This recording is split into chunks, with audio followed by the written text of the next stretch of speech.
So if you're trying to be a public figure, even if you're not recording, if you're a performer or singer-songwriter or something else, I think today you would benefit from creating some platform online to be seen by the world, to start sharing videos, to start sharing content that is entertaining, that's helpful, that's valuable, that's something that someone would want to share.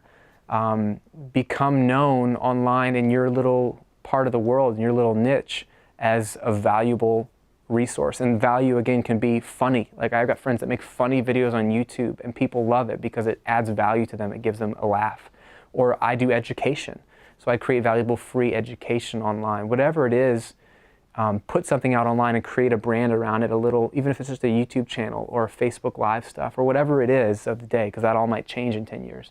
Create an online space that you're giving away something for free that adds value. Then people get to know you and know your personality. And it seems like a lot of work for nothing up front, but it really is worth it long term, I think.